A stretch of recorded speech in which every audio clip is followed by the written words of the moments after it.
Well, it's been a while since I did a garden vlog, I guess, and we had two little frosts, so let's go look and see what everything looks like. Looks like the impatiens made it okay. Got a small amount of leaf burn on the taro and stuff. Absolutely no damage on any of the subtropical guava plants. Let's look at the pumpkin here.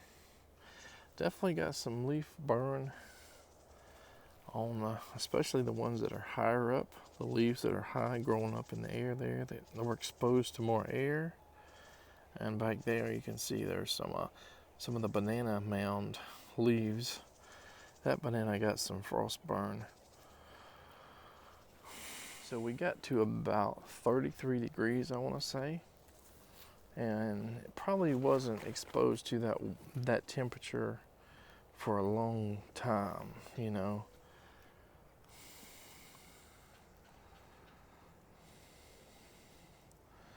So right here where there's like on a hill, a lot of the leaves are, you can see all the browning of the leaves there got damaged. But despite that, we still have active flowers. Now we're going to see pretty major damage on the, all that brown to black stuff is sweet potato leaves. And there are still like some green and new growth on the sweet potatoes, but it got a lot of leaf damage. The annual tithonia got like minimal damage. Still full of butterflies, as you can see. Some leaf damage on the papaya, but a lot of them unaffected. Looks like flowers are unaffected.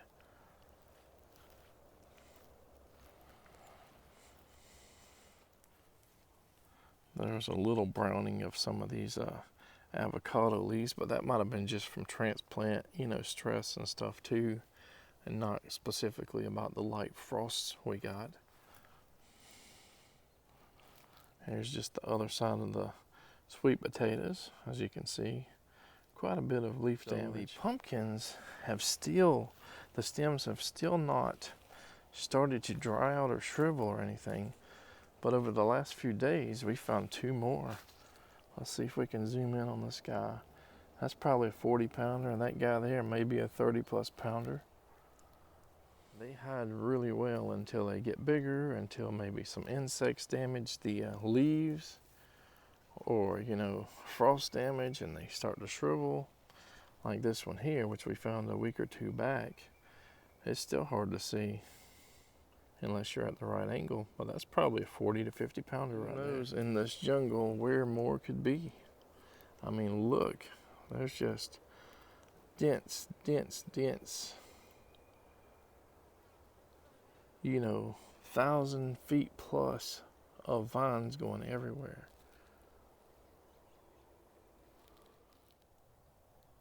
Looks like our Dunstan chestnut is starting to brown good, the leaves. Got a little bit of red and yellow in there, and still some green left, but mostly brown. Our shampoo ginger, pine cone ginger is all turning a nice yellow color.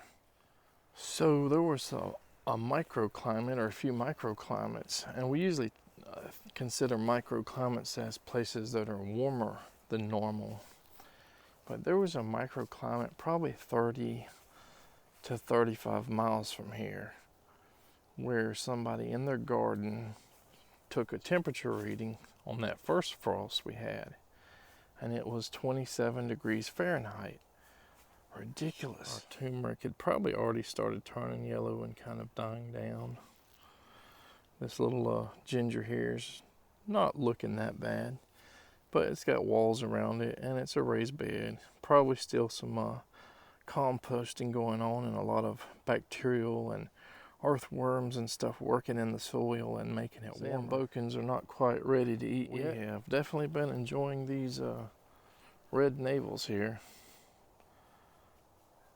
They're very hard to peel versus maybe like a tangelo or tangerine or something, which makes them not very fun, but they taste okay. I'm still waiting for us to get some good color on these seedling grapefruits here. Anyway, yeah, I think January is probably going to be their prime picking time. It's hard to say. It's already December, so yeah, probably early January we'll hopefully figure out the maximum size, sweetness, flavor. I think in my last garden video, I did the Meyer lemons, and now they're getting even more yellow. Back to the marsh white grapefruits. Are they ever going to gain flavor? I mean, they're a good size already. Still got a little bit of green on the peel. They could be eaten now probably, but what do I need to do to give them flavor? Are they just not getting enough sunlight? And they're getting like bland? But these citramellas are starting to look gorgeous. Wow, look like a big orange. We did not have near as many this year because of the strange weather. There may be 20 or 30, probably not even 30 on there. I'm guessing about 20. There were probably over 100 last year. So it is time, guys. I think we're going to go get Big Bertha. Despite it not being, the stem not drying up and twirling around, collect it. And I don't think I have a scale. Maybe I'll borrow one later for another video or something. We're going to try to cure it though, and maybe make a pumpkin pie with it for Christmas. Bertha got a lot of yellow on them now.